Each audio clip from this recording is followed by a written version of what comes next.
कभी अमेरिका ने भारत को बताया था भिखारियों का देश, आज खुद भारत से मांग रहा है भीख। अमेरिका की धमकी की वजह से भारत के लोगों ने एक वक्त का खाना छोड़ दिया था। छोटे छोटे बच्चे भूख से मर रहे थे, तब अमेरिका भारत पर हंस रहा था और भारत रो रहा था। आज भारत के सामने अमेरिका मदद की भीख मांग रहा है। अमेरिका भारत से मदद की गुहार लगा रहा है और पूरी दुनिया के सामने रो रहा है कि भारत मदद नहीं कर रहा है। कहते हैं एक दिन वक्त जरूर पलटता है। कभी अमेरिका का वक्त हुआ करता था, आज ये वक्त भारत का है। अमेरिका ने कभी नहीं सोचा रहा होगा कि कभी ऐसा भी वक्त आएगा कि जिस भारत को भिखारियों को देश बता रहा था, एक दिन उसी देश से खुद भीख मांगेगा। इस रिपोर्ट को देखने के बाद आपका भी सीना गर्व से चौड़ा हो जाएगा। आज अगर लाल बहादुर शास्त्री और इंदिरा गांधी जिंदा होती तो बहुत खुश होती। भारत दुनिया का दूसरा सबसे बड़ा देश है जहां गेहूं सबसे ज्यादा पैदा होता है। चीन दूसरे नंबर पर है। 13 जून से भारत ने रोक लगा दी है कि दूसरे देश को गेहूं निर्यात नहीं किया जाएगा। रूस यूक्रेन युद्ध होने की वजह से पहले से ही पश्चिमी देशों से गेहूं का निर्यात नहीं हो पा रहा है। ऐसे में अब अमेरिका तड़फड़ाने लगा है, क्योंकि अगर भारत अमेरिका को गेहूं नहीं देता है तो यहाँ भुखमरी जैसी हालात पैदा हो सकते हैं। भारत के इस फैसले को अमेरिका गलत बता रहा है और दुनिया के सामने रो रहा है। भारत ने गेहूं देने से क्यों मना किया है, आपको बताएंगे, लेकिन उससे पहले वो किस्सा सुनाते हैं जब अमेरिका ने भारत को भिखारियों का देश बताया था और भारत का खूब मजाक उड़ाया था।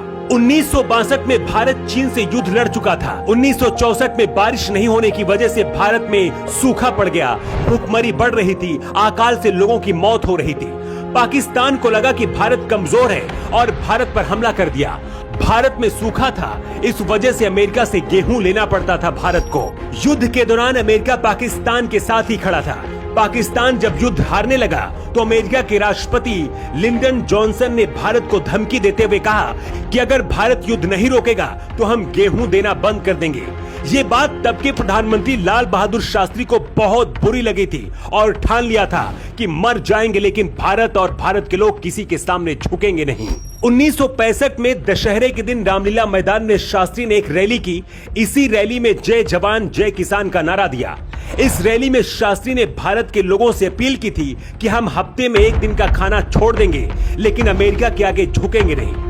जय जवान जय किसान के नारे की पूरे देश में सुनामी आ गई थी और भारत पाकिस्तान से युद्ध भी जीता और अमेरिका के सामने झुका भी नहीं। ये है भारत की ताकत। लेकिन लाल बहादुर शास्त्री की मौत के बाद जब इंदिरा गांधी अमेरिका गईं, तब अलबामा अखबार की हेडलाइन थी, भारत की प्रधानमंत्री खाद्यान्नों की भीख मांगने के लिए आ गई हैं। अमेरिका के कृषि विभाग ने भी एक रिपोर्ट में भारत का मजाक उड़ाते हुए लिखा था, हिंदुस्तान भिखारियों और निराश्रितों का मुल्क है।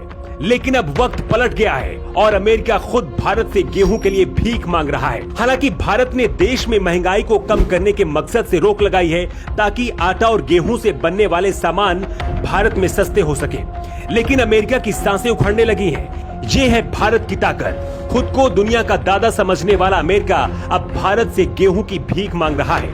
क्या भारत को अमेरिका को गेहूं देना चाहिए या फिर नहीं? आप अपना जवाब कमेंट बॉक्स पर देकर बता सकते हैं। न्यू टाइम्स के लिए ब्यूरो रिपोर्ट।